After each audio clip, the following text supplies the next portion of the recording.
Salut, c'est Rebecca. Aujourd'hui, j'aimerais répondre à la question: peut-on mettre en scène des personnages très différents de soi? C'est une question qui m'a été posée il y a quelques temps et voilà, j'aimerais y répondre dans cette vidéo.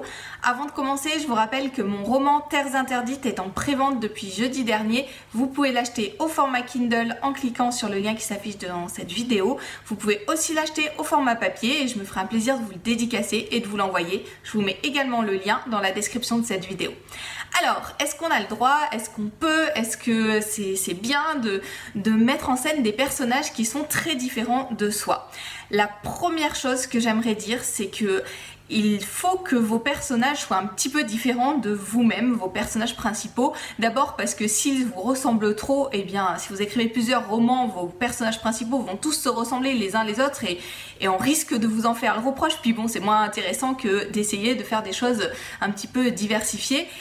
Et puis mettre en scène un personnage un petit peu différent de soi, ça aide aussi à prendre un petit peu de distance avec son personnage et avoir peut-être un regard un petit peu plus juste dans les choses qu'on met en scène, à être un petit peu plus pertinent quand on écrit, avoir peut-être aussi un lien un tout petit peu moins fort entre soi et le récit, ce qui fait que au moment où on nous fait des critiques j'entends des critiques constructives, en tout cas on l'espère, et bien à ce moment-là c'est un petit peu plus facile de les recevoir que si on est vraiment confondu avec son personnage, confondu avec son récit. Voilà, il faut essayer de faire la part des choses. Donc dans ce sens-là, je vous conseille d'avoir au moins un personnage et que vous essayez de faire un petit peu différent de vous. Après, on est d'accord, c'est pas forcément facile de mettre en scène un personnage qui est différent de soi.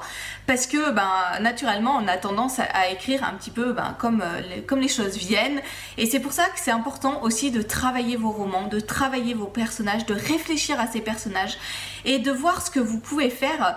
Si vous voulez vraiment mettre en scène un personnage différent de vous, eh bien, il va falloir vous renseigner et vous renseigner beaucoup, faire des recherches, interroger des personnes qui ont peut-être un peu le même type de personnalité que votre héros, interroger des personnes qui ont le même métier, interroger les personnes qui, voilà, si votre héros est plus âgé, c'était une part de la question qui m'a été posée, notamment est-ce qu'on a le droit de faire un héros qui est plus âgé que soi?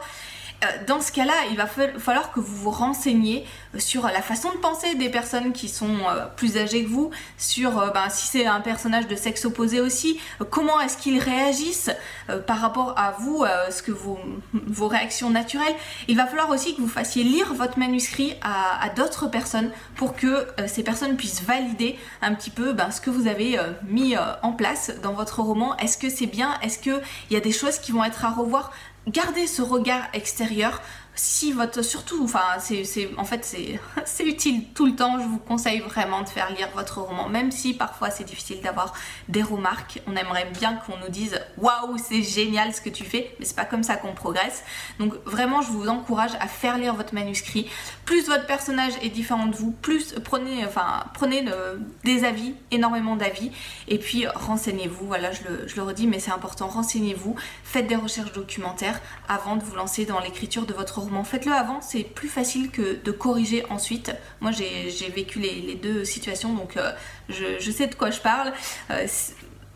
Il vaut mieux planifier votre roman un petit peu avant plutôt que de passer des heures et des heures à corriger, et puis quand vous le relisez, il manque toujours un petit point de détail qui n'est pas bon parce que vous avez pensé les choses à l'envers. Donc voilà, en passage, un petit conseil. Avant de nous quitter, je vous rappelle que vous pouvez réserver, parce qu'il n'est pas encore en vente, mais réserver mon roman en cliquant sur le lien qui s'affiche, les liens qui s'affichent dans cette vidéo, suivant que si vous le voulez au format papier ou au format Kindle. Bon courage dans la rédaction de votre roman et à bientôt pour d'autres conseils.